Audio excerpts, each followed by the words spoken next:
नमस्कार, दैनिक शिव टाइम में आप सबका स्वागत है। एक बार फिर से JKSSB एस्पिरेंट्स सामने आए हैं। पहले ये कहा गया था कि जिस तरह से उन्होंने कहा कि एप्टेक कंपनी को उठाकर बाहर फेंका जाए, वही दूसरे तरफ विपक्षी दलों ने भी लगातार निशाना साधा। उसी के चलते उमर अब्दुल्ला कहते हैं कि एप्टेक कंपनी को लाया कौन, और अगर वाकई ब्लैक लिस्टेड है उसके सर पर किसका हाथ है।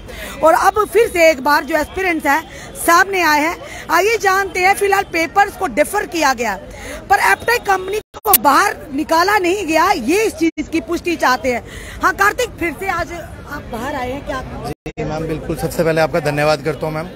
लेकिन मैम बात ये है कि बाहर आने का एस्पायरेंट्स का कोई हमारा शौक नहीं है, बार बार बाहर आने का मकसद था। लेकिन सरकार ने एक पेपर डेफर कर दिया, उसके बाद कह रहे हैं टेक्निकली, चलो जिस भी रीजन से वो अल्टीमेटली डेफर हुआ, वो एप्टेक को पेपर तो हम लोग देना ही नहीं चाहते थे। लेकिन सरकार को ये समझना चाहिए, एस्पायरेंट्स कोई भी ये नहीं चाहता कि पेपर रुके। भाई हर किसी को नौकरी चाहिए, नौकरी तभी मिलेगी अगर पेपर होंगे। मेन डिमांड हमारी यही है मैम कि एप्टेक को बाहर निकाला जाए और किसी और माध्यम से पेपर लिया जाए। दूसरी हमारी ये डिमांड है मैम, पेपर लीकेज हो रहा है, जम्मू कश्मीर में पेपर लीक होता है, छोटी मोटी धाराओं के तहत उनको बुक कर दिया जाता है। आपको ये समझना पड़ेगा मैम कि जो भी आपके माध्यम से हमें लोग सुन रहे हैं, आला अधिकारी भी सुन रहे हैं, हम ये चाहते हैं कि इस पर एक सख्त कानून बने, जैसे गुजरात में अभी रिसेंटली बनाया गया है, वैसे ही कानून यहाँ पे बनाए, ताकि कोई पेपर लीक करने से पहले सोचे, चाहे कोई वो सरकार का अधिकारी है, चाहे वो कोई स्कैमर ही क्यों ना है, किसी को डर ही नहीं है। मैम जम्मू कश्मीर में शरेआम पेपर बिकना शुरू हो चुका है, पेपर लीक शरेआम हो चुका है, पेपर नौकरियों की चोरियां शरेआम हो रही है। इवन मैम दूसरी एक और डिमांड हमारी तो ये है, जो लोग स्कैमर्स हैं वो हमारे साथ बैठ के पेपर दे रहे हैं, तो दो बारी पेपर क्रैश करने का पर्पस क्या हुआ सरकार का? उन स्कैमर्स को भी हमारे सामने करें, और जो आला अधिकारी इन्वॉल्व हैं कम से कम जेल में तो डालो यार उनको। जिंदगियां बर्बाद करके रखी है हमारी। 2019 की रिक्रूटमेंट 2023 हो चुका है। कितनी देर हम सड़कों पे आते रहेंगे मैम, कितनी देर? कार्तिक, आप एस्पिरेंट्स की भी देखा, दो गुट बन गए हुए हैं। एक कहता है कि एप्टेक को बाहर, एक एप्टेक को सपोर्ट कर रहे हैं। वो कह रहे हैं हमारा टाइम बर्बाद होगा। अगर पढ़ा हुआ है, उन्होंने कहा कि हम अगर पढ़ा हुआ तो वो किसी भी कंपनी को एग्जाम दे सकते हैं, पर वो कहीं ना कहीं लग रहा है कि दो गुट बन गए हैं। आखिर ऐसा क्यों सामने आ रहा है? मैम एक्चुअली दो गुट नहीं है, उनके साथ भी वो भी हमारे भाई लोग हैं। उनकी हर एक चीज, उनको भी प्रदर्शन करने का अधिकार है, उनकी हर एक डिमांड को हम एक्सेप्ट करते हैं। लेकिन आपके माध्यम से एक चीज मैं उनको कहना चाहूंगा, भाई आपकी ये जो एक बात थी ना, वी वांट एप्टेक, वो पच नहीं रही है यार। इस वजह से ये दो गुट बने हुए हैं। बाकी आप लोग, मैम उनकी ये डिमांड थी कि पेपर स्क्रैप नहीं होना चाहिए। हमने उनको कहा नहीं करवाओ पेपर स्क्रैप, आओ हमारे साथ मिलके सरकार से डिमांड करते हैं, टेक्निकल इन्वेस्टिगेशन करवाते हैं उसकी। अगर उस एग्जाम में धांधली पाई है तो जो सरकार करे, हमें बाहर निकले। ये भी तो नहीं कहा गया ना कि आपको फिर से पेपर एप्टेक के माध्यम से ही देना है, तो फिर क्यों आप बाहर? मैम अभी एप्टेक बाहर कहाँ हुई है, सिर्फ पेपर को डेफर किया गया, एप्टेक वहीं की वहीं बनी हुई है। तो बात ये है, बाहर आने का पर्पज ये है कि सरकार को समझना होगा। सरकार को लगा कि वो छोटा सा लॉलीपॉप दे दिया इनको, तो ये जाके घर बैठ जाएंगे। नहीं, हमारी मेन और कोर डिमांड यही है, एप्टेक को बाहर करना है। जब तक एप्टेक बाहर नहीं होगी हम लोग घर नहीं बैठने वाले। मैम कैसे पेपर दे दें? एक महीने के अंदर, पिछले अभी हफ्ता पहले उसके स्कैम सामने आ रहे हैं, पेपर लीकेज वो बंद नहीं कर रही है कंपनी, तो कैसे रुके मैम, कैसे घर बैठे? नहीं, हमें हमारे मन में रात को पढ़ा नहीं जाता मैम। एस्पायरेंट्स जो है वो खुद चिंता में, परेशान है, डिप्रेशन में कि कर क्या रहे हैं हम लोग। हमारा काम सड़कों पे आके लड़ना नहीं है, नौकरी के लिए प्रिपेयर करना है मैम, और वो हम लोग कर रहे हैं। लेकिन अगर ऐसी कंपनियां सरकार बार बार लाती रहेगी, मेंटली तौर पे हम कब फ्री हो पाएंगे? तो प्रोटेस्ट तो जारी रहेगा। सरकार को यही कहना चाहेंगे, जब तक आप कहा जा रहा था जो बच्चे फेलियर हैं वही बाहर आ रहे हैं, क्योंकि जो दूसरा ग्रुप था उनके द्वारा ये मैम एक चीज मैं उनको कहना चाहूंगा, कल भी उनके साथ हम बैठ के हमारी बात हुई, उन्होंने भी यही कहा कि जिनके मार्क्स कम है, मैं उनको ये कहना चाहूंगा आप एक मेरिट लेके आओ, जो क्योंकि आपका हो सकता है सरकार के साथ कोई डायरेक्ट कनेक्शन हो, तभी आपके पास मेरिट है। सरकार ने तो कोई मेरिट निकाला नहीं है, वो मेरिट लेके आओ। मैं आपको बताता हूँ कि मैं मेरिट लिस्ट में हूँ या नहीं। पहले मेरिट तो दो यार, जब तक अभी नॉर्मलाइजेशन होना बाकी है, अभी बहुत कुछ होना बाकी है। आप कैसे मेरिट घर बैठे बना रहे हो भाई? बताओ ना कैसे मेरिट बना है। इन बातों का हमारा जवाब दो। जो मेरिट आपका है उस मेरिट में हम लोग भी फॉल करते हैं, और जब जरूरत पड़ेगी अपनी रिस्पॉन्स शीटें भी दिखाएंगे, अपने पुराने मार्क्स भी बताएंगे। साफ तौर पर कार्तिक ने ये भी, कार्तिक जो भगत है ये भी इस समय एस्पिरेंट है, उन्होंने भी ये साफ तौर पर कहा है कि जब समय आएगा हम भी अपना मेरिट बताएंगे, क्योंकि बार बार सवाल इन्हीं पर उठाए जा रहे थे। और उसी के चलते एप्टेक कंपनी को उन्होंने कहा कि अभी तक बाहर नहीं निकाला। इनका एक ही मुद्दा था कि एप्टेक कंपनी को बाहर निकाला जाए। फिलहाल एग्जाम्स को डेफर किया गया, पर एप्टेक कंपनी को अभी तक बाहर निकालने का कोई भी इस तरह का आदेश नहीं आया। तो इसी के माध्यम ये फिर से बाहर आए हैं कि लगातार एप्टेक स्कैम्स पे स्कैम करती जा रही, पर उसे अभी तक बाहर का रास्ता नहीं दिखाया। और वहीं पर दूसरी तरफ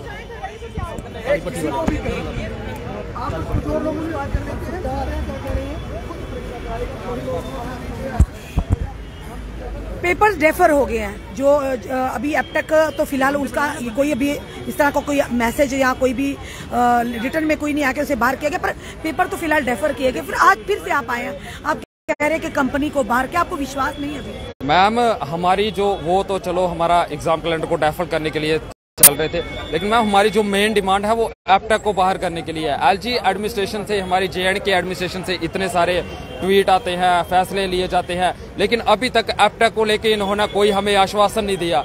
हमें ये समझ नहीं आ रही कि एपटेक से इतनी मोहब्बत क्यों है। एलजी सर ने कल बोला कि अगर कोई भी इलीगल अपॉइंटमेंट होती है तो मैं JNK छोड़ दूंगा।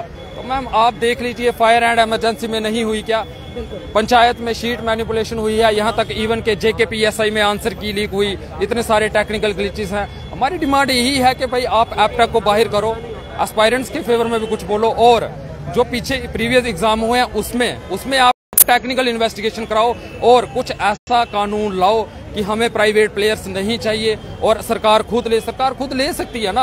आप रणबीर प्रेस में प्रिंट करवाओ पेपर, आप खुद इतने सारे तुम्हारे पास टीचर्स हैं, इतना स्टाफ है तुम्हारे पास, तुम खुद करवाओ पेपर, हमें प्राइवेट प्लेयर्स नहीं चाहिए। और जो लोग इस बार अपीयर हुए थे एग्जाम में, जिन पे FIRs लगी हैं, उनको डीबार किया जाए, उनके खिलाफ कड़ी से कड़ी कार्रवाई की जाए। क्या कहोगे आप? अभी भी आप बाहर हैं, अभी भी आप कहीं ना कहीं समंजस की स्थिति में हैं। देखिए यहाँ की कोई भी इनकी एजेंसी या यहाँ के जितने भी इन्होंने रिक्रूटिंग बोर्ड बनाए हैं तो सक्षम नहीं है रिक्रूटमेंट करने के लिए। यहाँ तो वो सक्षम नहीं है, यहाँ तो वो सक्षम हैं और इंटेंशनली वो ऑफेंस कर रहे हैं, हीनियस क्राइम कर रहे हैं और उसके बाद उसको छुपाने की कोशिश कर रहे हैं। तो हमारी लड़ाई उस चीज के लिए है जिस पारदर्शिता का ढंढोरा पीटा जा रहा है कि हम पारदर्शिता से करवा रहे हैं, और पारदर्शिता पब्लिक डोमेन में दिख रही है कितनी है, वो पारदर्शिता दिख गई। कितने जिस कंपनी के लिए ये कह रहे हैं कि ये पारदर्शिता से एग्जाम करवाएगी, कितने FIR लॉज है उसका जवाब दे दें। और ये कह रहे हैं कि नहीं जी हम CBT मोड से पारदर्शिता से एग्जाम करवाएंगे। आप बताइए आपके पास IT एक्सपर्ट कितने हैं? आपके पास सॉफ्टवेयर इंजीनियर जम्मू कश्मीर का बेंगलोर में जॉब ढूंढने जाता है, जम्मू कश्मीर में भी हायर करिए ना आप। जम्मू कश्मीर में भी आप क्यों एक प्राइवेट एजेंसी को काम दे रहे हैं? आप एक गवर्नमेंट एजेंसी तैयार कीजिए। टेक्नोलॉजी का जमाना है, जब यहाँ पे ऐसी चीजें ऐजाद हो सकती हैं, तो क्या आप एक एजेंसी नहीं क्रिएट कर सकते हैं जो गवर्नमेंट के अंडर काम करे? अगर यहाँ तब तक हम कहते हैं पारदर्शिता लानी है, तो तब तक आप गवर्नमेंट एजेंसी जो आपकी रणबीर प्रेस है उसके अंदर आप CBT मोड नहीं, आप OMR नहीं करवाइए पेपर, जब तक आपकी कंपनियां सक्षम नहीं होती हैं एग्जाम कंडक्ट करने के लिए। अभी तक आपकी कंपनियां सक्षम नहीं है, ये सरकार का बहुत बड़ा फेलियर है। आपको कंपनियों को पहले सक्षम करना पड़ेगा, फिर आके आप पब्लिक डोमेन में कह सकते हैं कि हम पारदर्शिता से करवा रहे हैं। जिसके लिए इन्होंने कल परसों बयान दिया कि 3 घंटे में जी रिक्रूटमेंट हो गई, ये रिजल्ट आ गई है, बहुत पारदर्शिता से हुई, उस पर भी रिसर्च हो रही है। और कल परसों के 2 ऑफिसरों को निकाला 2016 के, उस वक्त भी LG एडमिनिस्ट्रेशन था यहाँ पे, कैसे फ्रॉड सर्टिफिकेट इशू हो गए। और भी हमारे पास आने वाला डेटा है, कोई नहीं, उसको भी पब्लिक डोमेन में लेके आएंगे हम। साफ तौर पर युवाओं का कहना है कि हम क्यों प्राइवेट एजेंसीज के माध्यम से पेपर दें? क्या सरकार सक्षम नहीं है? क्या सरकार अपनी कोई इस तरह की एजेंसी नहीं बना सकती जिसके माध्यम से हम एग्जाम दें? इतनी क्या है आपदा है कि जो एपटेक के साथ ऐसा कौन सा इतना गहरा रिश्ता है, उसे बाहर फेंकने में इतना समय लग रहा है। और कहीं ना कहीं युवा आज भी इसलिए उतरे हैं सड़कों पर कि इनका यही मुद्दा था, यही नहीं कि एग्जाम डेफर हो जाए, इनका मतलब ये था कि उस कंपनी को ही उखाड़ कर बाहर फेंका जाए, जिसने ना जाने कितने युवाओं के भविष्य के साथ खिलवाड़ किया। आज ये कल आने वाली पीढ़ियां भी उस कंपनी के माध्यम से उनके भविष्य के साथ, युवाओं के भविष्य का खिलवाड़ होगा। इनका एक ही मुद्दा है कि उस कंपनी को उखाड़कर बाहर फेंका जाए।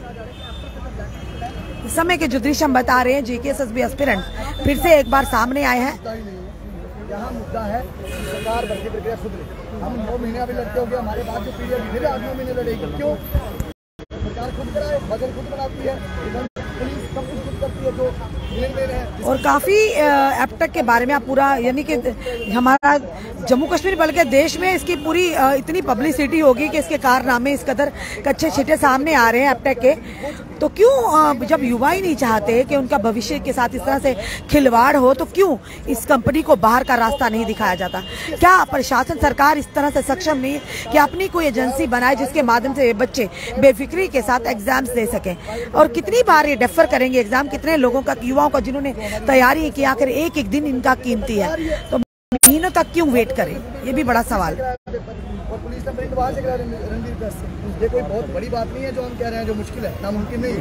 अगर ये वो चीजें कह सकते हैं जो मुमकिन नहीं है और उनके लिए बड़ी छाती ठोकते हैं, ये तो वो चीजें जो हैं, भला करो हमारे पुराने शासकों जो हमारे रहे आज जिन्होंने हमारा प्रशासन चलाया, उन लोगों ने यहाँ रणवीर प्रेस को एक अच्छा संगठन कर रखा है, अच्छा इंस्टीट्यूशन है, उसका इस्तेमाल जनता की भलाई के लिए होना। देख रहे हैं जाने का क्या कहोगे? फिर से आप आए हो आज लेकर कुछ कागजात भी लेकर आप आए जैसी कंपनी के खिलाफ प्रोटेस्ट किया जा रहा है। मैं चाहता हूं आप थोड़ा जूम करेंगे, ये लिखा है जो क्वेरीज हैं ये एमएस जो एप्टेक लिमिटेड की क्वेरीज हैं, और इन क्वेरीज में कौन कहता है आप देखेंगे, मैं चाहूंगा आप जूम करें, जिसमें आप देखेंगे पेज नंबर मैं आपको दिखा दूं, ये एफिडेविट है। एप्टेक कहती है कि एफिडेविट की क्लॉज बदल दी जाए और जेकेएसएस भी मान जाती है। कल तक जो कह रहे थे सभी कंपनियों ने हमें कहा है कि क्लॉज बदली जाए, सभी कंपनियों ने ऐसा कह रहे थे, कुछ मीडिया संस्थानों के सामने वो ऐसा कह रहे थे। खुद भी अगर वो ये कह रहे हैं कि सभी कंपनियों ने कहा, तो फिर यहाँ एक कंपनी का ही क्यों है? और जिस कंपनी ने कहा वो खुद ब्लैक लिस्टेड थी, मतलब चोर कहे कि चोर वाला टैग हटा दो तो मैं आ जाऊंगा, तो वो आ गया, और बाद में छाती ठोक के उसको डिफेंड कर रहे हैं कि हमने जो जनरल फाइनेंशियल रूल जो है वो फॉलो करे हैं। जनरल फाइनेंशियल रूल में एक क्लॉज ये भी है कि टेंडर की नेचर चेंज नहीं होनी चाहिए, ऐसा कोई क्लॉज इन बिटवीन नहीं आना चाहिए। तो आपने वो चेंज करा, कहीं ना कहीं आपने जो भी करा, आज आप उसको डिफेंड कर रहे हो, और अपने पुराने जो आपके पुराना रसूख, कहीं आप रहे एक बड़े ऊंची जगह पे आप रहे, और वहां रहते हुए आपने जो फायदे लिए कुछ राजनीतिक लोगों के साथ मिलके, आप उस सारे षड्यंत्र को एक अमली जामा पहनाना चाह रहे हो, आप खुद को बचाना चाह रहे हो। अभी का डिमांड क्या आपकी? हमने कहा कि सख्त कानून इमीडिएटली हमें चाहिए, सरकार आश्वस्त करे, एलजी साहब का बयान तुरंत चाहिए, वैसे बयान उनके बहुत आ रहे हैं। दूसरा, जो सरकार एक और हमें सरकार से आश्वासन चाहिए कि हमारी जो अगली भर्ती प्रक्रियाएं हैं वो प्राइवेट प्लेयर नहीं करेंगे, सरकार खुद करेगी, और सरकार के पास वो इंफ्रास्ट्रक्चर है, और फास्ट ट्रैक मोड पे चाहिए हमें। बहुत समय 4-4, 6-6 महीने नहीं चाहिए। एग्जाम कैलेंडर डेफर होने वाली बात सोल्यूशन नहीं। एग्जाम नहीं हुआ वो डिमांड हमारी थी, लेकिन क्योंकि उन्होंने कैलेंडर बाद में लेके आए, हमारी डिमांड पिछले 9 महीने से यही चल रही है कि एक सख्त कानून पेपर लीक को रोकने के लिए हो। आप कह रहे हैं कि सबूत दो, कार्रवाई हम करेंगे। ये सबूत है, ये फायर एंड इमरजेंसी का वो कह रहे थे। एक भी बयान थोड़ा सा मुझे लगता है थोड़ा कम बोला, उनका पूरा बयान तो कुछ ऐसा था कि एक भी व्यक्ति अगर कहीं गलत तरीके से लगा हमारे सामने आप बता दो तो मैं जम्मू कश्मीर छोड़ दूंगा। तो ये वो सबूत है। वसीम आजाद फायर एंड इमरजेंसी में आज की डेट में अपॉइंटी हैं, इनका आप हाइट चेक करिए, ये बहुत क्लोज है बिलाल शाह या याकूब डार जो सुपरवाइजर थे, इसके साथ इनके खिलाफ जो रिक्रूटमेंट हुई थी, इसकी आज की डेट में डिपार्टमेंटल इंक्वायरी चल रही है। इसके अलावा सरकार ने, एलजी प्रशासन ने आर के गोयल साहब के पास एक कमेटी बनाई है जो इसको इन्वेस्टिगेट कर रही है। इस इंटरनल जो इंक्वायरी है इसको तो कोई रिकॉर्ड ही नहीं मिल रहा, ना उनके ग्राउंड के रजिस्टर, ना उनकी फुटेज वीडियोग्राफी, तो फिर वो रिकॉर्ड गया कहाँ? चोरी पकड़ी ना जाए इसलिए चोरी के जो सबूत है वो मिटा दिए गए हैं।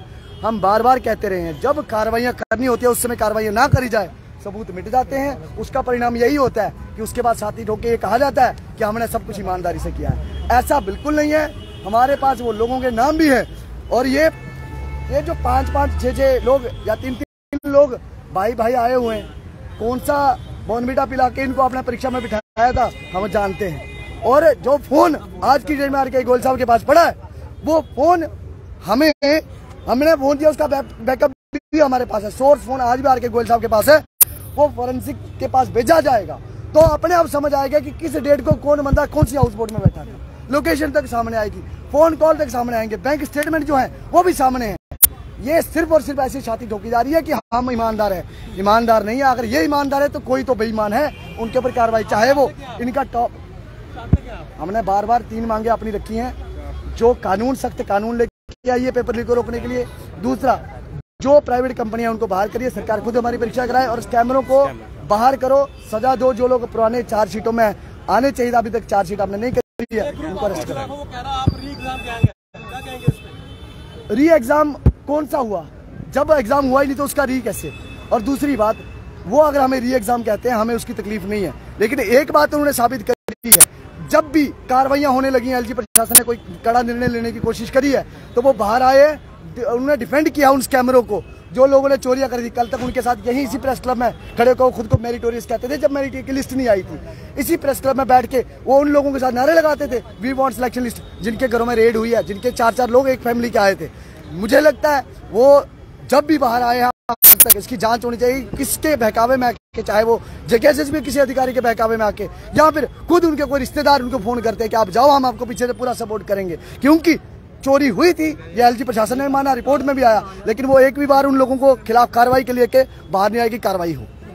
देख सकते हैं कि देख सकते हैं किस तरह से जेकेएसएसबी के एस्पिरेंट्स जो हैं वो लगातार मांग कर रहे हैं। साफ तौर पर एक बार फिर से जेकेएसएसबी ने हुंकार भरी। उन्होंने साफ तौर पर कहा है कि हमें अब विश्वास नहीं है प्राइवेट एजेंसीज पर जो एग्जाम्स कंडक्ट करती है। उन्होंने कहा क्या सरकार सक्षम नहीं है अपनी खुद की एक एजेंसी बनाई जाए जिसके माध्यम से बच्चे एग्जाम दे। और साथ ही उन्होंने कहा कि पारदर्शिता की बात करते हैं तो सबसे बड़ी मिसाल है, अगर पारदर्शिता की एलजी मनोज सिन्हा जी बात करते हैं, फायर एंड इमरजेंसी सर्विसेज जो मदर ऑफ ऑल स्कैम्स है, जिसके पूरे सबूत एलजी साहब तक पहुंच चुके हैं, तो अभी तक उन घोटालाकारियों को सामने क्यों नहीं लाया गया? आखिर किसे बचाने का प्रयास साफ तौर पर किया जा रहा है, खास करके फायर एंड इमरजेंसी सर्विसेज को। इन बच्चों का ये भी कहना है कि हम एग्जाम तो देंगे पर बार बार उसी कंपनी को लाया जा रहा। आखिर कितने न जाने कितने बच्चों के, युवाओं के भविष्य के साथ वो कंपनी पहले ही खिलवाड़ कर चुकी है। इनका कहना उस कंपनी को उठाकर बाहर फेंका जाए। तो क्या सरकार इतनी सक्षम नहीं कि अपनी माध्यम से प्रिंटिंग, यानी जो रणवीर प्रिंटिंग प्रेस है, वहां पर